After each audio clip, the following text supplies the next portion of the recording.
marches comme un aveugle qui ne sait pas où il va. Tu marches comme un sourd qui n'entend rien du tout. Tu t'en fous de Dieu, tu te moques de sa Bible. Mais un jour, tu couleras des larmes pour tout cela. Tu vas couler des larmes, tu vas pleurer un jour. Dis-moi si tu mourrais ce soir, mais que diras-tu à Dieu? Si tu mourrais demain,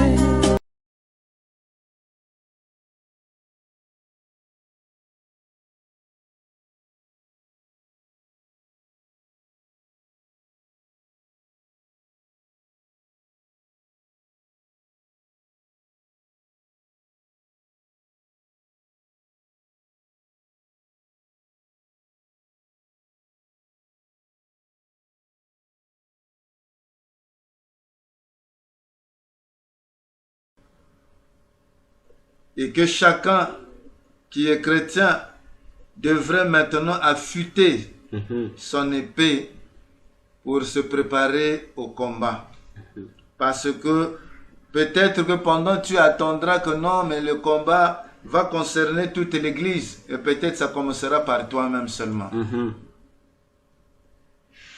Et donc c'est le moment où tu dois te réveiller du sommeil, de la négligence, de la distraction et de toutes sortes de choses qui t'affaiblissent spirituellement. Exact.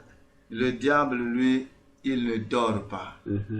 Jésus même dit ce jour-là que même les enfants de ce monde sont plus sages que ceux du royaume parce que nous aimons dormir. Nous dormons comme dit, oh, mais c'est le temps de la grâce. Jésus est là. Rien ne nous arrivera. Mais bien aimé, c'est ce même Jésus sur qui tu dis, rien ne t'arrivera. C'est celui qui dit, veille et prie pour que tu ne tombes pas en tentation. Il sait pourquoi il nous le dit. Il sait pourquoi il te le dit. Réveille-toi donc. Prends position.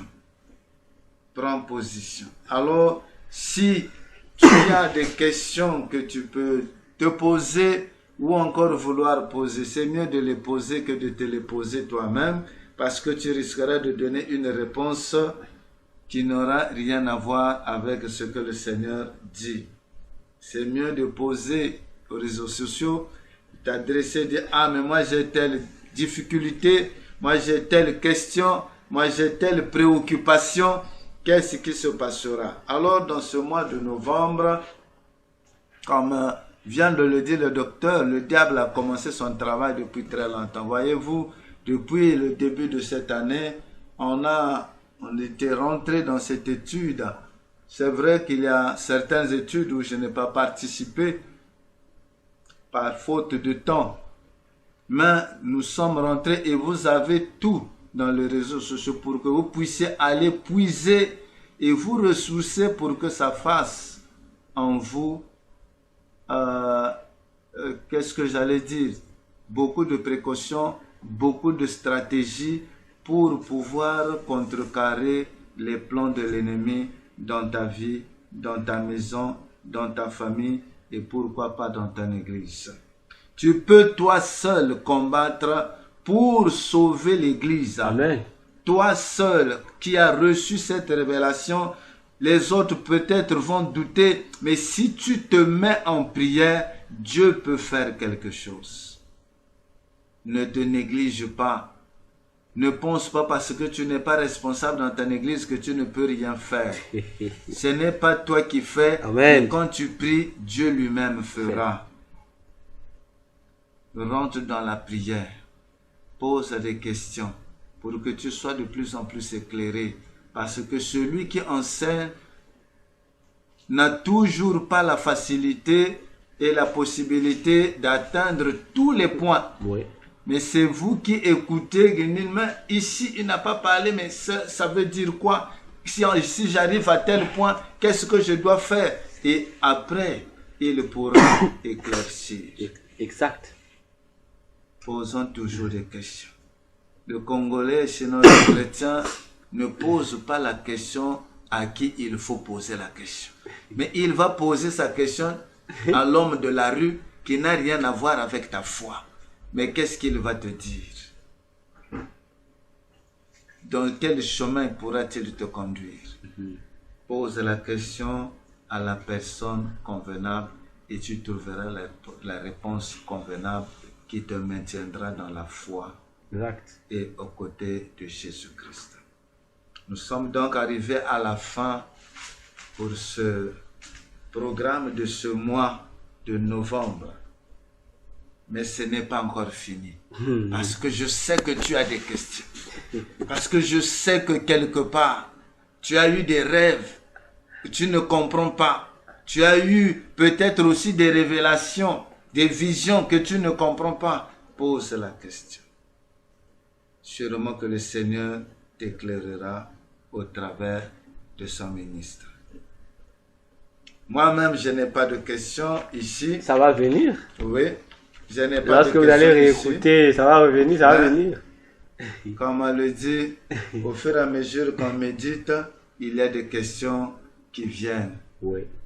On découvre les points sombres et on cherchera les éclaircissements. Exact. Que le Seigneur Dieu Tout-Puissant nous soutienne, que sa lumière nous éclaire afin de ne pas nous laisser entraîner à tout vent de doctrine. Que le Seigneur Dieu nous bénisse. Amen. Amen. Merci pour votre attention. Likez la vidéo, partagez-la massivement. Comme le pasteur Nestor l'a dit, si vous avez des questions, posez-les. Mes coordonnées WhatsApp sont là, soit sur le devant votre écran ou dans les descriptions. Écrivez-nous, nous allons répondre. Faites-nous des audios, nous allons répondre. Écrivez sur nos mails, nous allons répondre à toutes vos questions. Ainsi, nous vous aimons. Et si Dieu fait grâce, parce que actuellement, c'est le temps qui nous fait défaut, parce que, pasteur, nous avons prévu faire des rubriques de questions-réponses sur le royaume des cieux. C'est-à-dire sur le ciel. J'avais même annoncé ça. Le titre j'avais donné à cette série de questions-réponses, c'était « Ce que nous ignorons sur le ciel ». Donc, par la grâce de Dieu, lorsque nous aurons le temps, parce que je ne veux pas le faire seul. Je préfère qu'il y ait des gens à côté. Oui. Nous allons le faire. Je crois qu'avec les bien-aimés qui sont dans mon groupe sur WhatsApp, nous allons trouver un jour où nous allons le faire en direct. Des questions sur le ciel. Comme cela, j'aime ces derniers temps, je fais plus ça. Poser des questions, je vous réponds. Comme a dit le pasteur, pour donner des éclaircissements sur certains points. Parce que vos questions, c'est ce qui nous permet d'entrer dans la profondeur de la chose. Voilà, que Dieu vous bénisse. À bientôt et bonne journée à vous. Merci.